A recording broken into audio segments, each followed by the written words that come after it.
We live in a world that is absolutely infused with religion and spirituality. Sometimes even to the point where maybe we don't recognize it.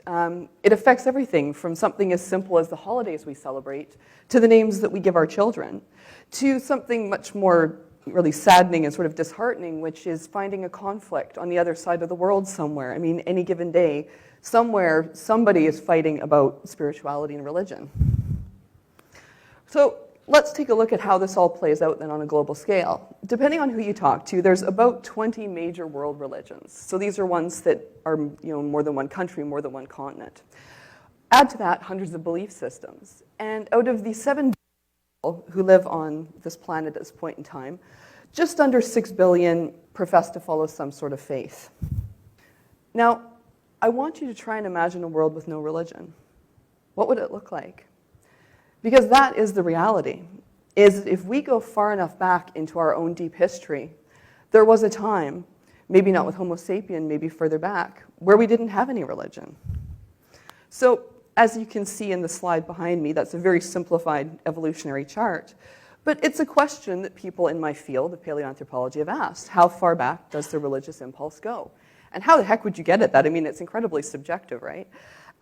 So, obviously, Homo sapien at the top. We know that Homo sapien have religion, that's us. But what about Heidelbergensis before us, and Erectus, and all the way back to Homo habilis? Homo habilis 2.5 million years ago, they're considered to be a good candidate for the original tool makers. And you might wonder, tools, religion, what do these potentially have in common? But if you actually think about what a cognitive leap making tools is, there are some things in common. For instance, when you're actually making a tool, so you've got your piece of stone and you've got your other piece of stone, and in order to shape it, you have to hold a mental template in your head of what that finished product's going to look like. And also what we find with these early tool makers is that they actually were exhibiting forethought and pre-planning. They were potentially taking a nice piece of flint with them along the landscape so that when their current tool ran out or got down to kind of a nub, they could make themselves a new one. So there are some researchers in my field, especially a fellow by the name of Thomas Wynn has teamed up with a neuropsychologist by the name of Frederick Coolidge, and the two of them have talked about something called working memory. And so that's that idea of that's sort of it's not one spot in the brain so much as sort of several functions that kind of work together that allow things like mental templates and allow things like pre-planning. Now, they've made the argument that even on a very basic level, chimps probably do have some working memory as well. Of course, they can also use tools. They're just not very good at, they'll take their stick, they'll whip off the leaves, they'll use it to dip some termites out, but then they tend to dump it. That's pretty much it. They're done with that tool. So there's not a lot of examples of chimps reusing tools or sort of behaving in exactly the same way as what we see with Homo habilis. But with that as sort of the base, then, that idea of working memory, they've then sort of extrapolated that and said, well, let's talk about something that they call enhanced working memory. And so enhanced working memory is basically, there's several components to it. So this is sort of taking that and then basically putting it on steroids. So not just that basic mental template and pre-planning, but now let's add to that the ability to envision and work with abstract concepts. Let's talk about mental time travel. Now, what I mean when I say mental time travel is the ability to think about past and future. These are actually very unusual things. We take them for granted, but they're not something that necessarily other species can conceive of. Obviously your dog seems to remember about going to the vet, which always sort of has an interesting thing, but he doesn't have a strong sense of clear episodic memories of having been to the vet so much as this is a bad thing when I go into this building, it smells a certain way and it's not a good, this is danger basically flashing. So the clear ability to also say with mental time travel, when I tried to make a tool using this material before, this didn't work very well, so I'm going to do it differently this time. Or I saw this person in the next hunter-gatherer group over do something, that worked really nicely, I want to do that. So all of those kinds of things, as well as being able to think forward, so pre-planning, but even at a greater degree. Imagination. Because again, the ability to sort of conceive of something like a mental template when you're making a tool relies on us being able to visualize something that doesn't actually exist at that moment in time. It's more, again, that we're looking forward. And then, of course, the capacity to understand and manipulate symbols. And so this is where we get to things like language and to art. So I probably saw, I said, the God spot. What we're talking about there is that certainly starting in probably about, I think in the 1990s, especially neuropsychologists, once they had their fancy MRIs and other brain scans, they really started looking to see, was there one spot in the brain that could be associated with God? And they even actually did a study where they actually had the people in the MRI and they were like, okay, we want you to think about your vision of God or faith or spirituality while you're in here, and we're going to see if we can map the areas of the brain that are lighting up while we're doing that. And they kept getting one spot that was lighting up. And so it was this huge, we did it. Aha, we found the God spot. Turns out it's the spot that lights up when people are concentrating. But I think what neuropsychologists and people working in evolution are working towards is the idea there's probably not one spot. Kind of like with enhanced working memory, there's actually several parts of the brain that are all kind of working together to create that space and those types of abilities. So is it all in the lobes? Behind me on the slide, what you'll see is that on the left-hand side, we have a Homo erectus, so that's 1.65 million years ago. And then on the right-hand side, we have a Homo sapiens skull from about 20,000 years ago in Germany. Now, what I want you to look at, though, is that when you see the profile, erectus has that nice big brow ridge we think of, but you'll notice behind that, it actually slopes at quite a sharp angle backwards. Now look at that beautiful big old forehead on the Homo sapien skull. Those are the frontal lobes. Those, of course, are what, in many cases, this is pretty much where all of our higher reasoning comes from, are from those spots right there. And if you think about it, and what's so interesting is that while we're sitting here in this room, having this conversation, you're using those frontal part of your lobes, aren't you? But the question that's come up is, it can physically be there, but is it maybe more about wiring? Not just about size, but then also about how is it wired, how are the neural pathways moving? So this is where the scholars I mentioned, Wynne and Coolidge, working together, have made the argument that they believe that the truly modern thought, that ability with all of those sort of the imagination and mental time travel, they believe it starts with modern humans. So what do I mean when I say modern humans? About 200,000 years ago, we've been able to find the earliest skeletons that we currently have of what we would call fully modern humans. That means that their skeletons were identical to ours, and their brain size was exactly the same. Now, that doesn't mean, though, that they were actually using all of the abilities that we had. And this is something that is a particular area of mine that I find really fascinating as well, is trying to figure out when did they become us? Because we're more than just the brain size and the body, it's also about how we use that brain. And what's so fascinating about the early humans in Africa is that for probably about the first 80,000 years or so, they're not really doing much different than the ancestor species that came before them. They're making really nice tools. They're surviving quite well. They make good use of their landscape. All of those types of things are in place. But what we're not seeing is those kinds of behaviors that make us go, they're us. And then suddenly, around 120,000 years ago, what starts happening is we suddenly start finding what we call symbolic behavior. And what we mean when we say that are things that we would consider to be non-utilitarian. So not something that's useful at a very one-to-one ratio level of basically survival from, something to keep you warm at night, something to eat, something to shelter you. We start finding burials. 120,000 years ago is the oldest burials we know of in the world. And not just burials, but burials with grave goods in them. So in this case, what we're talking about at the 120,000 mark we're finding a few marine shells that have perforations, and some of the perforations look like they probably occurred naturally, some may have been made by tools, but the kicker is that those little holes in the shells have wear marks on them, which means that they were being worn in some fashion. Now, there's nothing about doing that is remotely useful for, again, heat, shelter, food, right? So what's going on? What's happened? What's changed? And this is kind of the story going forward, and this is, again, where the Wynne and Coolidge have made this argument, and other scholars have as well, that modern humans is where that big change takes place. They've made the argument potentially even that the change started here, but that some sort of genetic mutation or something else happened around 40 to 50,000 years ago, and that was when truly modern behavior, so the full suite of behaviors that we associate with being modern, right? So music and mathematics and the ability to, basically envision things that aren't there, and all of these things which are very much about us, and of course full language, communication, all that kind of thing.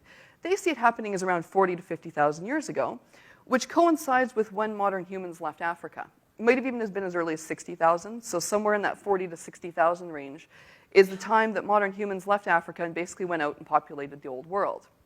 Now, I'm personally going to talk to you tonight about the Ice Age in Europe, and it's not that there weren't interesting things being done by modern humans who went to other parts of the old world. So in Asia and Australia, there's lots of fascinating stuff. But the Ice Age is what I study, so it's what I know best. So that's where we're going to stick with looking at the Ice Age today.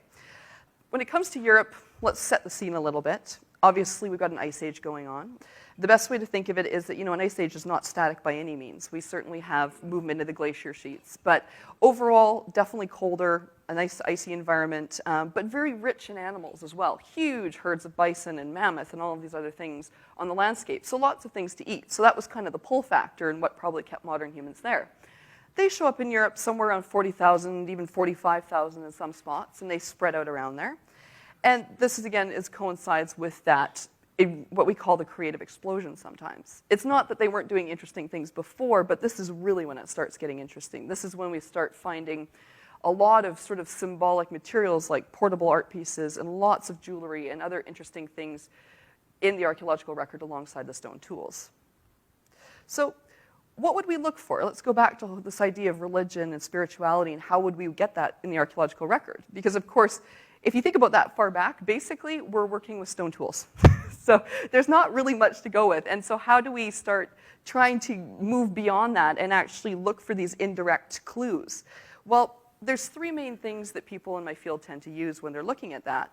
And the first, of course, is burials with elaborate grave goods. So the necklace itself at the 120,000 mark, very interesting, very cool.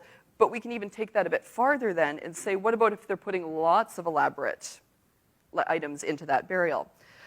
Impossible entities being depicted. So when I use the term impossible entities, we're referring to things that do not appear anywhere in nature. So there's no real world, they're not referring to anything in the real world. So something that's like, say, half animal, half human would be an impossible entity. And then, of course, trying to identify magic and spiritual themes in the art itself. And this is on portable pieces and, of course, my particular area of study, the cave walls. So let's quickly go over a couple of these, and I'll give you sort of some ideas of what we're seeing. For an elaborate burial, this one is a very famous burial, and it's an absolutely fascinating one. This is actually one of three burials from this site. This particular one is the adult male, and it's about 28,000 years old. It's from Russia. And if you'll notice, there's little white things all over his skeleton there. Those are ivory beads.